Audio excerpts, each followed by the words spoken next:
Good afternoon, and welcome to our final webinar in our 2020 S-STEM webinar series.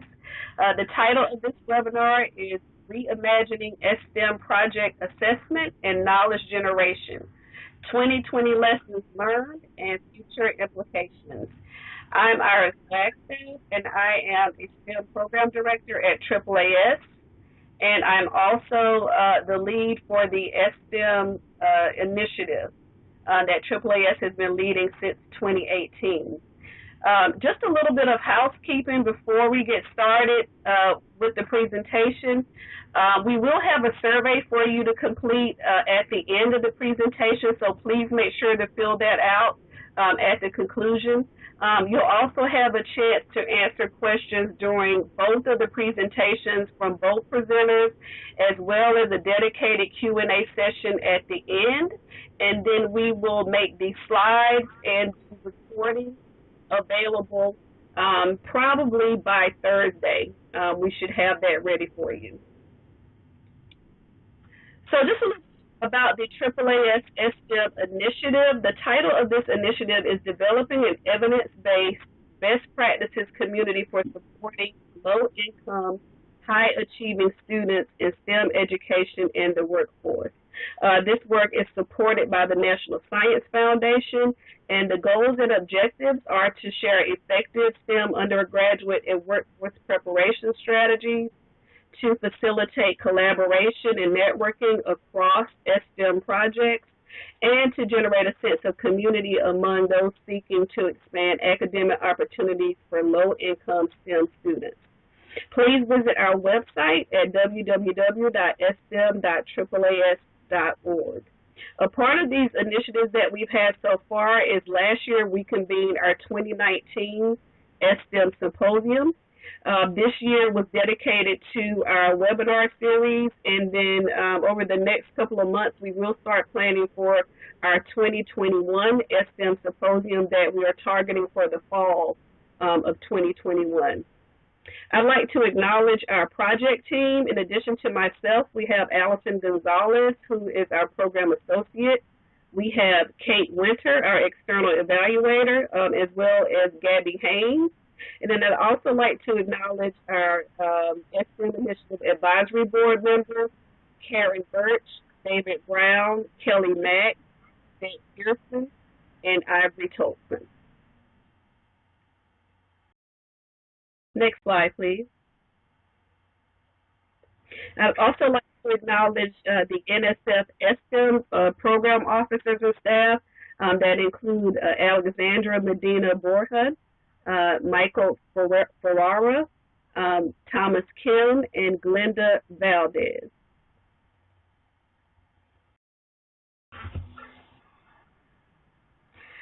So, honor and pleasure to introduce two amazing speakers that we have. We're thrilled to have them for our finale in this series. Our first speaker will be Kavita Mittapalli, who's the CEO of MN Associates, Inc. And followed by Kavita, we will have Carol Cutler White, who is an assistant professor at Mississippi University. And now I will hand it off to Kavita.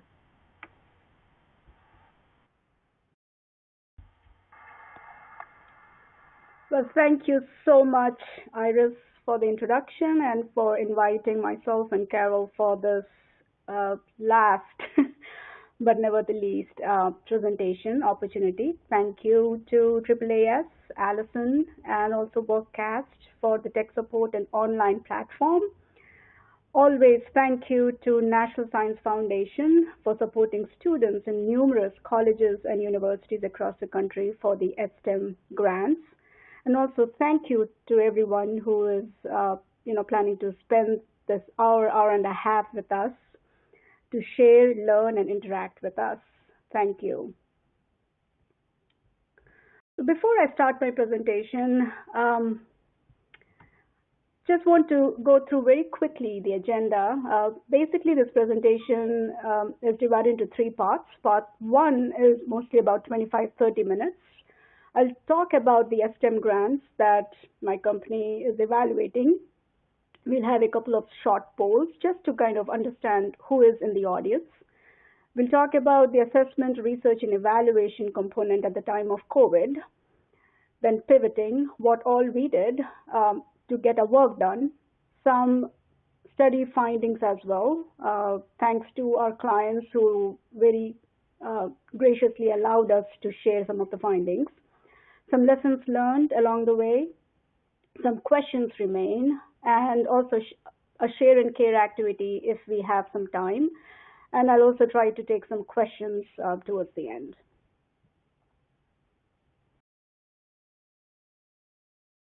Quickly want to talk about some of the current S-STEM grants that we are evaluating. One of them is Broward College. It's in the 5th year of its implementation, track 1 in Florida. Mississippi State Community College in Tennessee. The project just ended in September. University of South Florida and Polk State College, which was just awarded in September, track 2, and University of Louisville, Kentucky. It's about to begin in April, although it was awarded a couple of months ago. So we thank all the PIs and co-PIs of these projects who allowed us to cite some of the work that we have been doing for them, and also allowed us to present them for this webinar.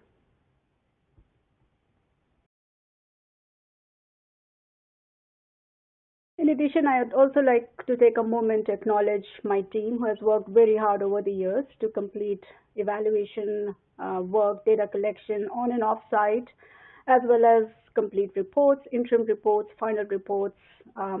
David, Kais, Helen, Levi Myers, Neha Pankov, who was a AAAS Science Fellow at the time, Dia Adams, and Nina Dallas Alice. Thank you to everybody.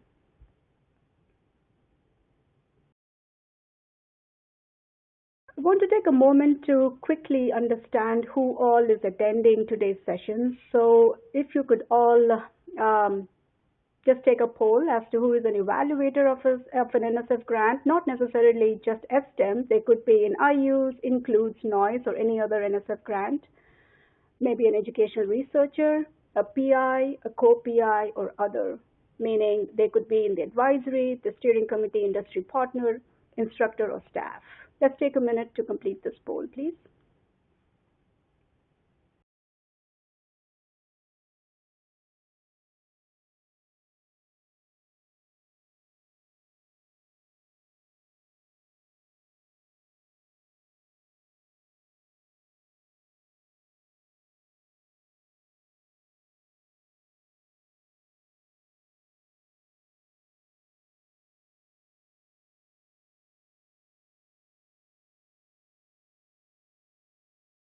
Great. Well, so looks like we have about 29–30% who are evaluators, about 4% educational researcher, 36% PI, 11% co-PI, 21.4%, 21% other. Looks like a kind of a fairly balanced in terms of evaluators, PIs, co-PIs, and other. Well, thank you.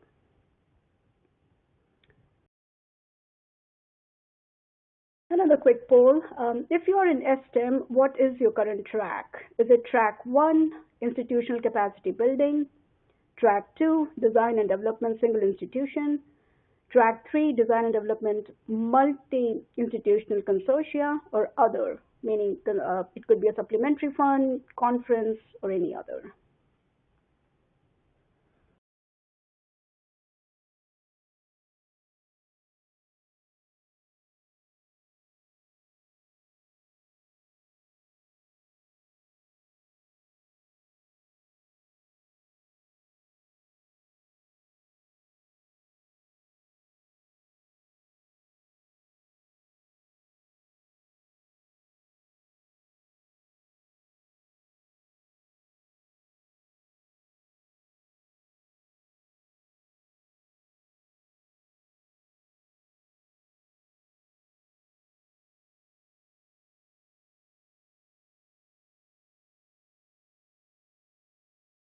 Great. So it looks like we have about 55% in track 1, 27% in track 2, design development single institution, 9% in track 3, and about 9% in other conference supplementary funds. Excellent. I promise this is the second to last poll, so I won't bore you. Are you in a 2-year college, a 4-year institution, or are you a consultant in a research and evaluation firm?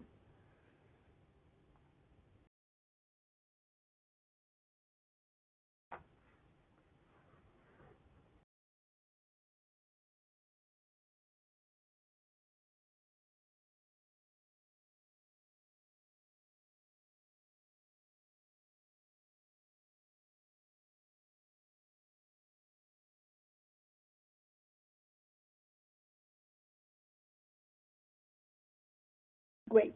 So about 56% in a 2-year college, 33% in a 4-year institution, and 11% consultant research evaluation firm. Excellent. Well, thank you, everyone.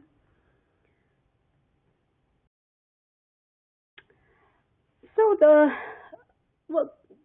the main reason for this session really is to talk about the program evaluation component, the education research component that was also affected when COVID hit. So we all know that we are still in the situation, and when COVID hit about in March or April, especially all the colleges, universities, they pretty much switched to online teaching and learning, and those colleges that we are working with, our clients, they also went through the same process. And how that affected us was there was a long pause in data collection. As evaluators and education researchers, most of you would know that spring is generally a very busy time for all of us when we are on-site or off-site collecting data. We're conducting interviews, focus groups, there are surveys, what have you. Pretty much everything that we do happens a lot either in fall and or in spring. The same thing happened to us. We had to take a long pause. The pause not only happened in data collection process, but also in the communication and the meetings that we were having with our clients. All of a sudden, we just lost contact with many of our clients, many of our colleges, not knowing, well, exactly what would be the plan. Are we supposed to be not collecting any data? Are we supposed to just halt and take a breather or get in touch with our clients? So basically, I think we personally, and an associates team, we thought that we lost contact with many of our clients during this period. At the same time, the team at M&A, we also were regrouping within ourselves, trying to understand, well, the situation is not going to go away on its own and anytime soon. What kind of structures can we place for ourselves and also to enable our clients so that we can get along with the data collection process to the extent possible, as the reports were still kind of due either in July, August, or September in our case. So quickly, I think we had several meetings with the M&A staff and also trying to connect with our clients to understand, well, what should we do? Some of the big questions that were lingering in our mind, which I'm going to talk about in detail.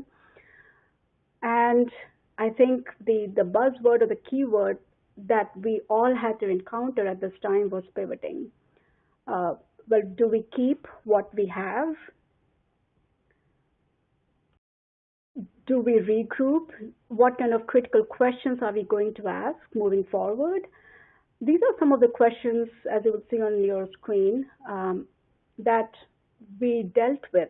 And these questions are based off of a decision tree that came from World Bank IEG group, which I'm going to share in the resources, so you can check that out.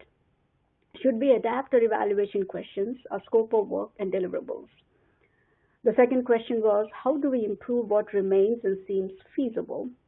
Third, how, if at all, can we find ways around what is not feasible?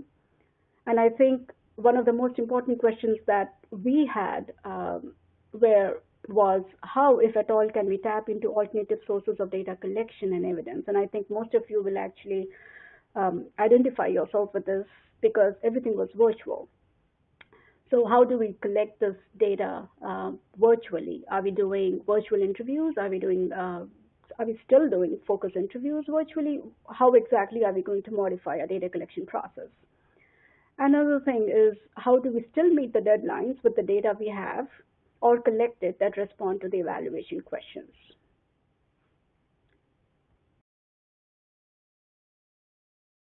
So this was one of the schema, a decision tree that has been published by the IEG group and World Bank. We use this as a guide to help us through the guiding questions that I mentioned earlier. Not sure the extent to which you can see this, but I have the link in the resource tab, so please feel free to check out the whole blog, download the PDF format of this decision tree, and use it to the extent possible, because I think it's a really good schema decision tree to help understand, well, how do we proceed under the circumstances. I think the most important one was the third quadrant, the second quadrant, can we improve what remains feasible? And the third one, can we still find ways around what is infeasible? And what are some of the alternative methods of collecting evidence as it relates to data collection, surveys, online, virtual data collection processes, and so on and so forth.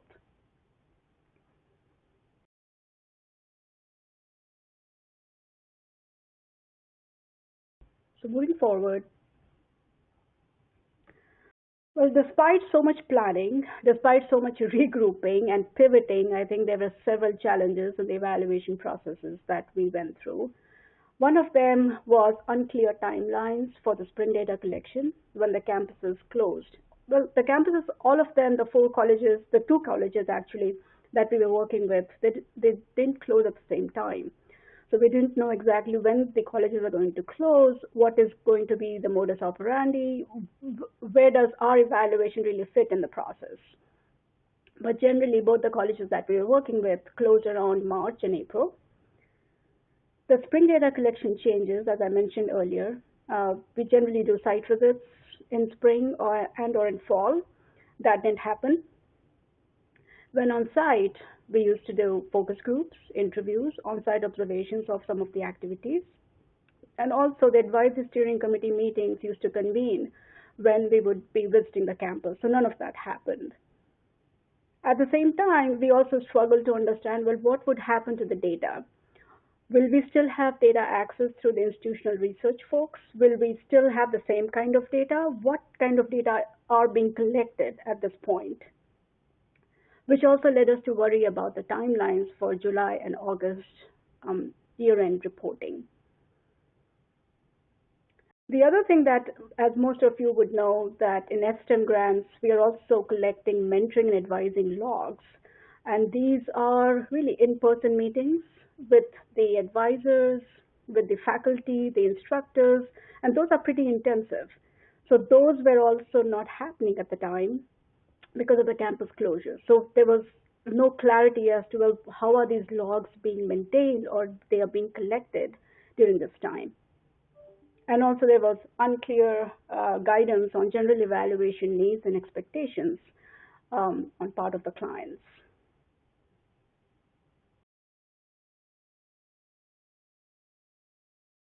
Well, we still had some good news in terms of getting some work done. One of the campuses, one of the clients that we worked with, they said that they wanted to go ahead and do a COVID impact survey just before the campus closed and they went online, and also after the classes went completely online, to gauge expectations, satisfaction, frustrations, lessons learned. So that was a really good data point for us. Obviously, we had to the PI and the co-PI had to go through an IRB amendment because this was obviously not the plan, but luckily they got this done very quickly. And we launched the survey and we got really good results, and I'm going to share some of the results in this webinar. Virtual professional development happened, although I think in March and April we didn't collect much data, but May, June, and July, most of the campuses that we worked with, they had virtual professional development opportunities. There was summer professional development across campuses, and we were invited to almost all the sessions, and we were able to attend them and also do some very short surveys. There were virtual STEM conferences as well. I mentioned about the IRB approval that happened pretty quickly.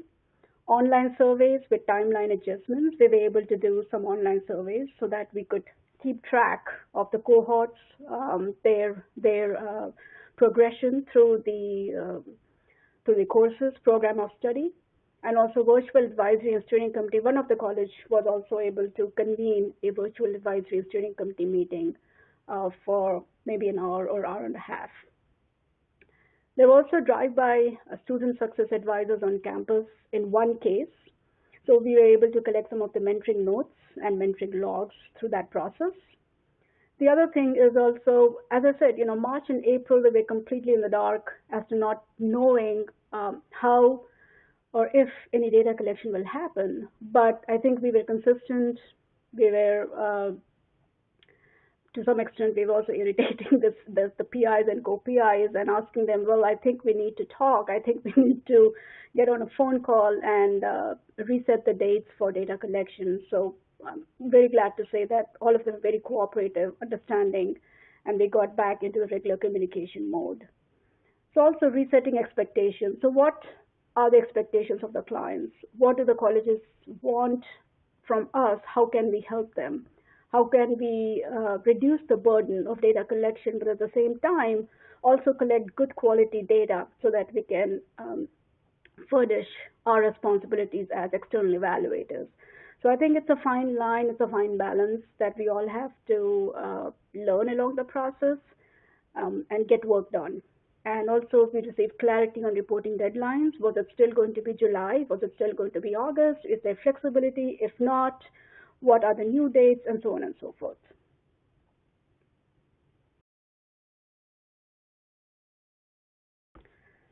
So the COVID impact survey on a Likert scale, again, as you would know, if you are working on an S-STEM grant, the sample size, the cohort sizes are usually quite small.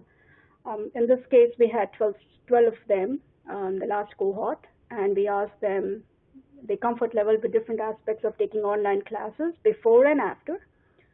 So the scenario for before, when the students said they were very concerned, was time management, learning asynchronously, and also social isolation. In terms of the after, the comfort level of online classes after COVID forced the move to online classes, even though all the students said that COVID-19 significantly or somewhat increased their stress levels, fortunately only one student dropped a class after the move to an online mode, and only one student did not pass all their classes. 75% of the students studied the same amount of time and more time before the virtual learning. And at the end of the semester, about 42% said they were very uncomfortable or somewhat comfortable, very comfortable or somewhat comfortable with their online classes. The only issue that remained as a major concern was social isolation. And I think all of us were in that situation or are still in that situation.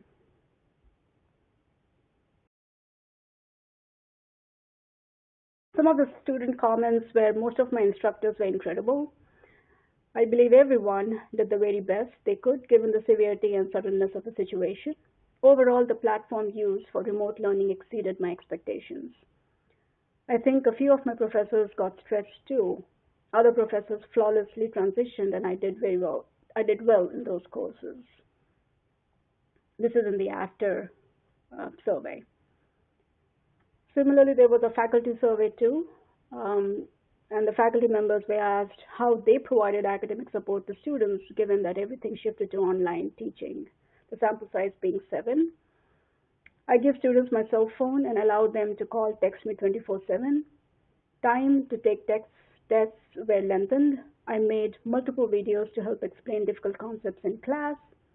The lectures were recorded and posted in the course shells. Virtual office hours were conducted, and students were encouraged to form groups and discuss the course content. virtual meetings through Blackboard, Collaborate, or Zoom. I recorded my lectures and met with them via Blackboard, Collaborate, or go over questions and quantitative problems. This is just to give you an idea as to the collaboration aspect and how the faculty really help the students kind of do business as usual under the circumstances.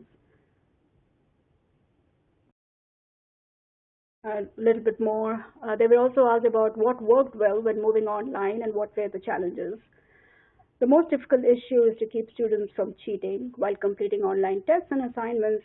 Virtual office hours were attended by all the students to share their concerns. Students indicated they missed the peer-to-peer interactions. Seemed to work well, but I wish we had part-time options. Recording lectures in advance worked very well. The challenges were to be able to access them while keeping the integrity of my exams. So I thank one of our clients to allow us to share these results.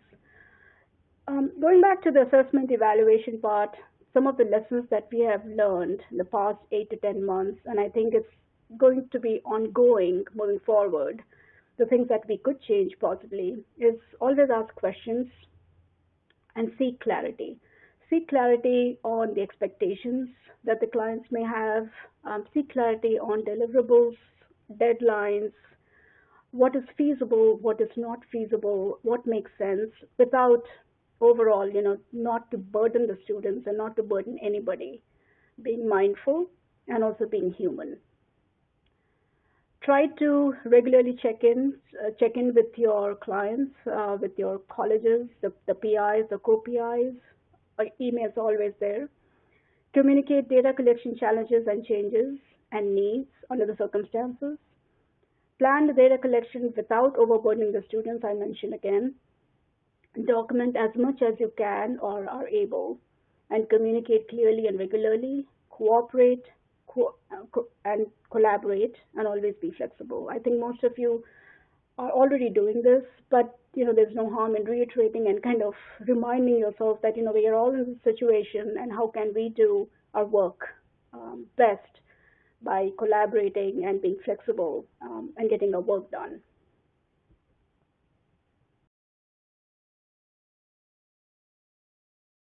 So what does the future hold for evaluation and our education research moving forward?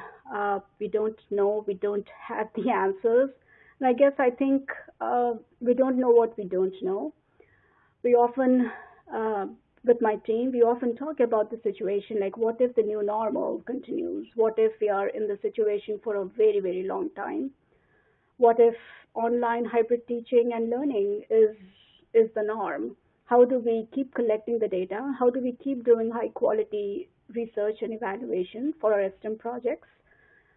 What are some of the ways of curbing social isolation issues, especially when it comes to the students and even faculty members? This is something that is a bit of a high level decision making with the leadership at the colleges.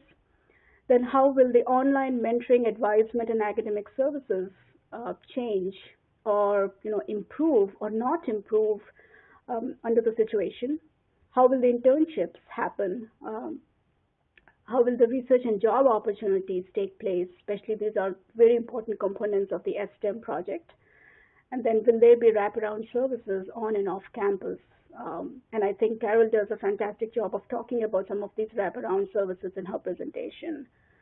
So this is all to say that these are some of the lingering questions, and these are the things that we are also going to be investigating as researchers and as evaluators for our projects, not only S-STEM projects, but so many other NSF grants and other grants as we are dealing with the COVID situation still. So I have one small activity, and I think we are still in good time, maybe about 4 or 5 minutes. So I'm thinking if we could do one last poll, I promise. What is your current state? What is the current state of your grant project's implementation in terms of objectives, activities, and tasks? If you could do a quick poll. Are you in progress, on track for completion? In progress, on track with some evaluation modifications? Are you behind schedule or you have not yet started?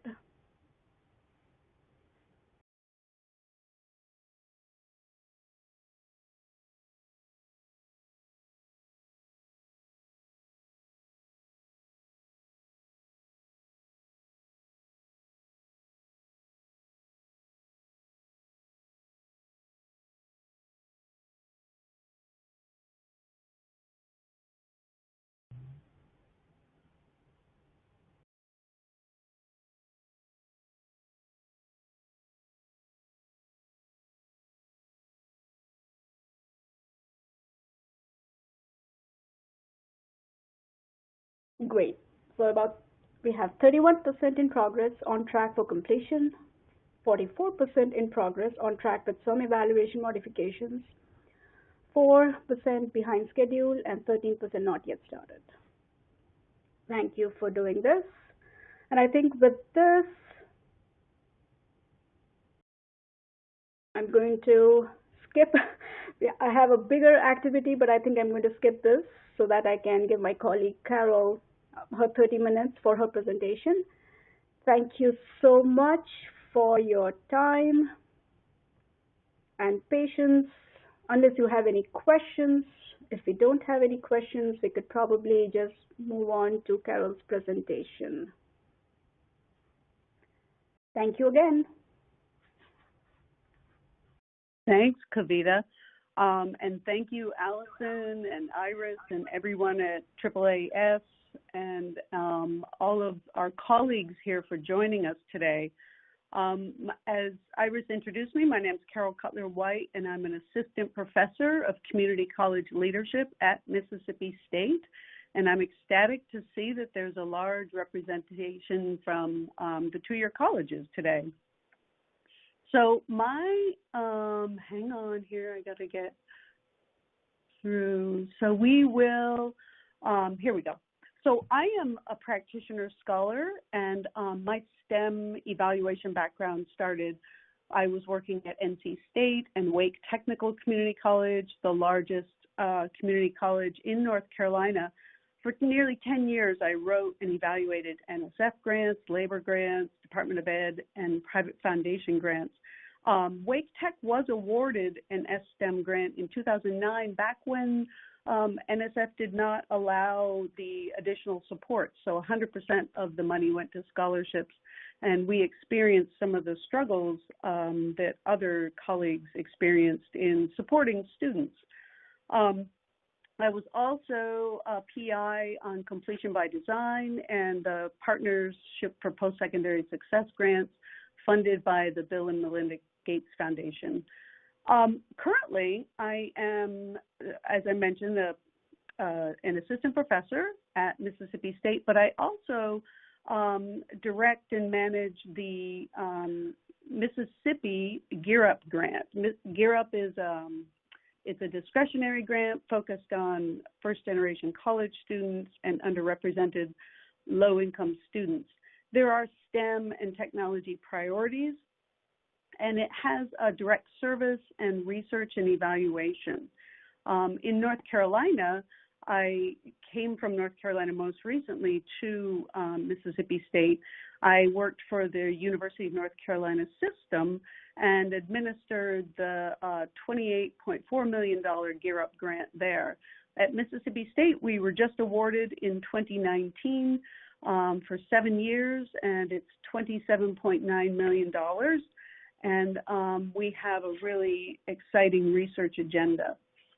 In North Carolina, we had all the funds went to schools and students there in the schools for direct service. But here in Mississippi, we have allocated 50% of our Gear Up funds to scholarships. And so we're really looking at helping students who our population is over 90% of the students are African Americans. We have sites, 3 high schools in the Mississippi Delta and in very rural areas of Mississippi. But despite all that, and despite the odds that these students are up against, 90% of our students would say that they want to go to college and that there's a strong interest in STEM. and computer science engineering. So, and I'm telling you all of this because this really does relate to the STEM pipeline and where students are coming from and how we can better support them in the future. So I'm really going to focus on knowledge generation and really looking to the future. So for our Gear Up research agenda in our 7-year grant, we have virtual reality and artificial intelligence.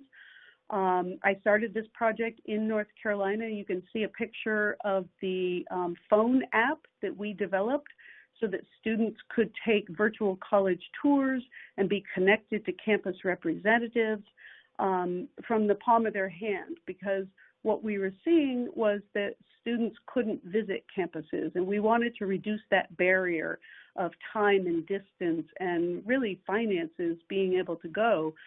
We know that our students in Gear Up type schools, Title I schools in particular, the school doesn't have the resources to be able to take students on trips. So we were looking to resource the statewide group of schools who may be in that situation, and we developed this app in North Carolina.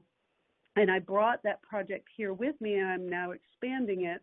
And we will be doing a randomized trial and some qualitative research. We really want to know how this app can change student motivation, make connections to the right people so that students can get information about college, because those are considered malleable factors in college decision making. And when we started this, I started this project 4 years ago. We didn't start it with COVID in mind, but it really did come in handy when COVID came about in the spring. A couple other things we'll be researching is the Gear Up Scholarship and college decision making, and that again is related to the STEM scholarship that NSF has, and then community engagement and college decision making.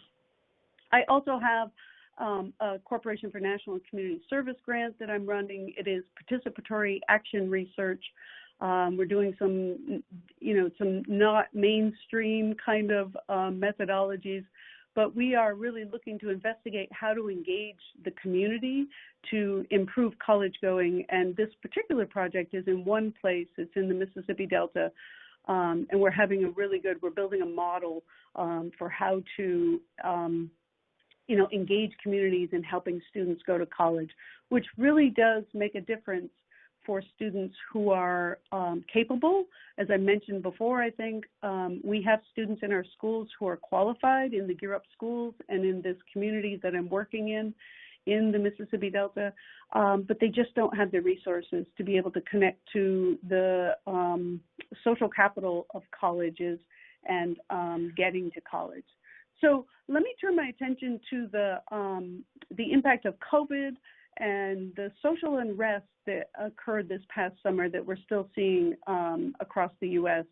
And what do we know about the STEM pipeline in this context? We know that bachelor degree seeking students are concentrated in wealthier districts, that low income is associated with multiple challenges and barriers, that high school equity and opportunity or high school opportunity is not equitable. The offering of advanced coursework that would get students into more selective institutions is not often available in low income and or rural high schools. There just aren't enough students to make up a class for the high school, and the technology may be very expensive.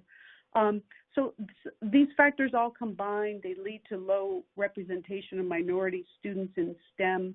And then if students are able to enter the STEM pipeline, the transfer is difficult. We know that most students, underrepresented students, the majority of them, start their post-secondary career in a community college. And I may be preaching to the choir here, and this graph may or may not be very legible on your screen, but the gist of this graph, and it's taken from the American Council on Education, Race, and Ethnicity in Higher Education report, is that the unequal start contributes to unequal outcomes. So if we're looking at and if you're working in this space, you know this, the Black, Hispanic, American Indian, Native, Pacific tribes, do not do as well in post-secondary education, and which is why the S-STEM grant is so important. The unequal start leads to unequal outcomes. Again, the immediate college enrollment is lower for these populations, especially among the African Americans. It's lowest at just under 60%. The white, Hispanic, and other racial groups are kind of combined in those three in the middle. And then the Asian population has a very high college going rate. And then we also know that when underrepresented students do enroll, persistence is a problem. So across all demographics, private four-year institutions retain students at higher rates, and public two-year institutions fare the worst for retaining students. And then lastly, the field of study for minority and underrepresented populations, they do not generally choose STEM as a major, and so there's some work to be done there. But this STEM pipeline challenge really isn't new, but it did get some renewed attention this past summer with the dual pandemic and social unrest that we saw. So let's look at just for a minute some impacts from COVID. The current STEM students who are in post-secondary education, those lower income students and minority communities were hit hardest. We saw the inequity of broadband access. We saw this a lot in our Gear Up schools and in our community colleges in Mississippi. There are issues of housing and food insecurity that were exposed. Students were often on campus because it was a safe place and there was food and it was secure, and they wanted to complete a degree. But then when they had to leave, it created challenges for them. We also saw that some online learning supports were sometimes missing when students had to, or when faculty had to suddenly teach online. It was problematic in some areas. We saw this fall, because of the pandemic, we saw the decline in campus enrollment, and it was largest for the underrepresented minority population, which ranged from 19 to 23%. Whites were not too far behind. Whites and Asians at about 15%, but it wasn't. We still don't know which degrees were impacted, but I think that we can probably make some assumptions that the STEM degrees were hit pretty hard. When we think about the current STEM students as well, we know that the low-income students experience out-of-classroom challenges. If you haven't seen this video, when the slides get posted, I recommend going to see this Hungry to Learn video. It really documents some of the challenges that the students face in food insecurity. And again, the STEM scholarship may seem like a lot, but there's still unmet need. The average tuition in the U.S. is approximately $9,600. Even with full Pell, that's another $6,345, but it still doesn't cover the full cost of a four-year tuition and fees, transportation, room and board, and books. So our low-income students are especially challenged. And then what do we know about the future STEM students? So this current K-12 learning environment is certainly not optimal for students in these populations. There will likely, potentially, be a smaller pool of STEM students, especially among the underrepresented groups. The shakeout of higher education really threatens low-income students the most as campuses cut back and have fewer resources to provide supports. So again, the STEM scholarship is more important than ever, but crisis does create opportunity, and hopefully we can create some new knowledge out of this and really turn the corner in how we support low-income and first-generation students. So looking at future research, I'd like to really focus on the opportunities for STEM in the structural and cultural contexts. I think that COVID provides us an opportunity to step back and view the STEM pipeline, including some of the impacts on jobs and cultural contexts and transitions points. Where are we losing students? in the STEM pipeline, and the challenges of transfer, as mentioned before. And then a little bit even farther back in the pipeline, where I'm working quite a bit, is what is the effect of COVID on college decision making? What does this mean for transfer? What does this mean for the students? And I'm sorry, did I do that? And what did we do? Building better structures for supporting students, and will be key to the continued expansion of the STEM pipeline. And I am just going to, I'm not sure if I'm doing that. I'm so sorry. It seems to be jumping slides. COVID may push,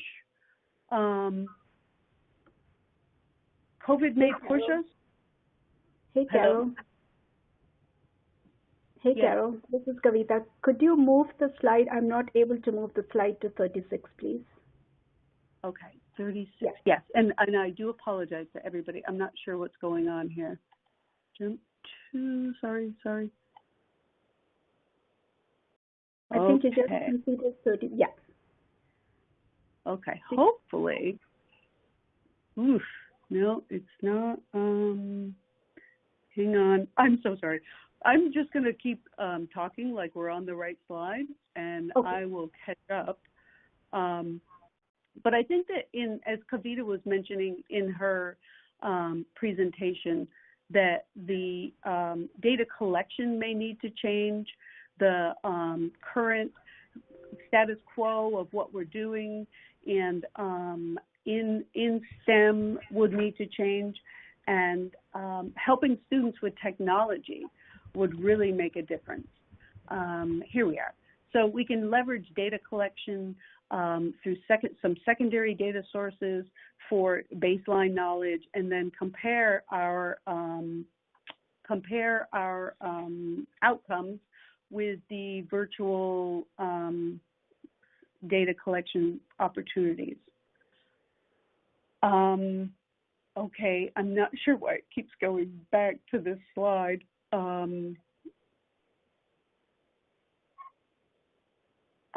Okay, I'm just going to turn it back over to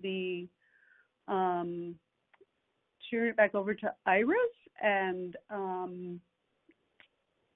Kavita at this point, and while I'm figuring out the slide situation, why it's not advancing. So Kavita, would you, or Iris, would you like to take over at this point? I'm thinking probably Iris or Workcast, because on my screen, it's actually frozen at the first slide. That's it. It's not moving. Yeah, it's not moving. I can get it to advance, and then it goes back to the slide that I'm way beyond that slide. So are you able to advance now, Carol? Yes. So I'm on if you can see the racial inequities in 2020 social unrest, can you see that slide? Yes, slide 52. Yeah. Okay. Well, I'm where I should be if it keeps moving. So let me just pick back up where I was going. So I think that in addition to the COVID and exposing the challenges for low-income students, there's also the challenge of race in higher education. And before I launch in, I just want to say that I am not a scholar of race, but my work in the minority communities provides me some insights and understanding, but I do not pretend to be an expert, and I'm sure that others could do this much, much better than I could. But as we think about the summer unrest and the violence against Blacks in America, it challenged all of our levels of society. For higher education, the challenge of expanding opportunity is not new, but the social unrest really opened the door for a new examination. And the progress on race is not optimal. as Lori White, she's the president of DePaul University, notes, in 40 years, we're still having the same conversation. So they are difficult conversations, but the unrest really brought it out in the open and created an opportunity. AAAS leadership called out systemic racism in the sciences and focused on structural change, calling on researchers to carry out studies that develop and test strategies to dismantle systems of racial and economic inequality. So how did the social unrest impact 2020 STEM education? I think, again, it sensitized the majority populations to systemic bias, focused the attention on uneven distribution of funding across institutions and serving minority populations, and it also exposed the lack of faculty diversity, especially in the STEM fields. And overall, the 2020 unrest really did create an impetus for conversations about race in higher education. Yvette Pearson, who presented in the first webinar for AAAS in this series, had some options for research opportunities, and some of these can be done in this age of looking at it through a lens of race. Where are the retention and student success problems and transfer issues, academic and career pathways, and degree attainment? All of these issues impact racial minorities in a greater way than they do majority populations. And then in general, S-STEM, I think in the future, looking at the knowledge generation, looking at those pipeline questions, looking at structural questions, and the process and methodologies of knowledge of generation, student characteristics, and student supports. And some questions that we might ask are, in what ways can K-12 and community college and university STEM pipelines better collaborate? Can there be more seamless transfer contexts? And we see that in some small ways across community colleges and universities, but how can we scale those success stories to have a larger impact? And in a lot of ways, we really do need to know what are the institutional policies that may hinder S-STEM students, and to what extent do technologies such as artificial intelligent chatbots increase retention of STEM students? I don't think I mentioned it with my phone app, but in Mississippi, we're also embedding a chatbot to be able to support students from high school into their post-secondary choice, so that we can maintain a support system for them. And especially during that handoff, there's a lot of students who will withdraw or not be retained in the first year. And so we want to make sure that they have a support system in addition to the campus support systems. And then some other questions that we might look at is, how can we create virtual internships? So the time is now.